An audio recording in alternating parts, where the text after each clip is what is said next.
Muitas pessoas ficam amarradas na fé em busca de fazerem a vontade de Deus.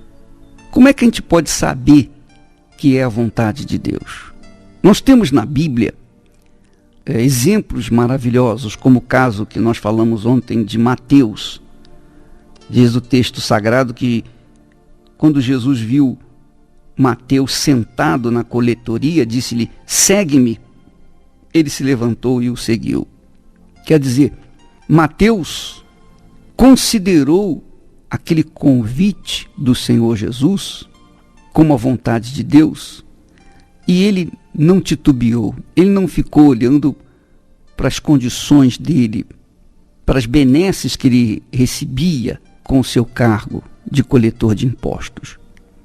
Ele simplesmente virou as costas para tudo aquilo e seguiu Jesus.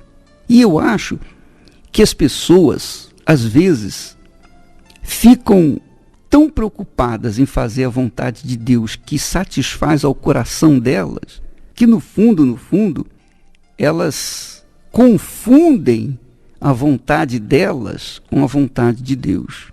É a vontade delas, mas elas acreditam ser a vontade de Deus. E então elas tomam atitude.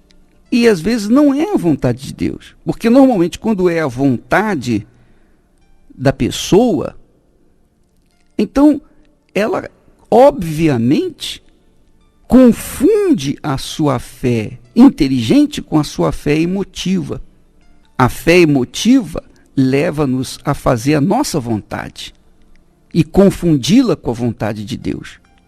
Mas a fé inteligente não deixa dúvida com respeito à vontade de Deus. Essa é a realidade. Quando a pessoa sabe que, quando o Espírito Santo revela a vontade dele na vida do seu servo, então ele não deixa dúvida, ou deixa? Ou seria ele capaz de deixar alguma dúvida para a pessoa fazer ou não aquela vontade? Não, claro que não. Quando o Espírito Santo fala ao nosso coração, a Bíblia fala que o Espírito Santo confirma no nosso coração, confirma que nós somos filhos de Deus e confirma aquilo que é a vontade dele. Então, você que me ouve nesse momento e de repente tem vivido amargamente, porque você crê que seja a vontade de Deus, mas ao mesmo tempo não é a sua vontade, no fundo não é a sua vontade. A sua vontade é outra. Então você fica naquele vai e não vai, daquele chove e não molha. Você sabe o que deve fazer, porque o Espírito Santo confirma, mas não é a sua vontade. Não é a sua vontade. Então você fica postergando a atitude. Por isso que a sua vida não progride, não desenvolve, não é abençoada. Porque você, ao invés de tomar atitude em relação à vontade de Deus, você não toma.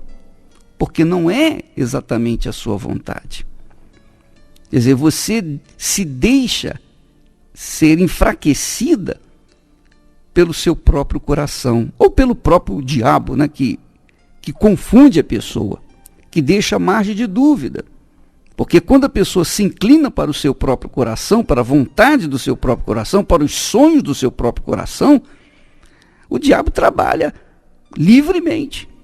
Mas quando a pessoa se rende ao Senhor Jesus, corpo, alma e espírito, quando ela se deixa levar pelo Espírito Santo, e ela sente, e ela é tocada pelo Espírito Santo para tomar uma determinada decisão, ela não titubeia, ela não fica pensando duas vezes, ela imediatamente age a sua fé. E é isso que faz a diferença, minha amiga e meu amigo ouvinte. É isso que faz a diferença.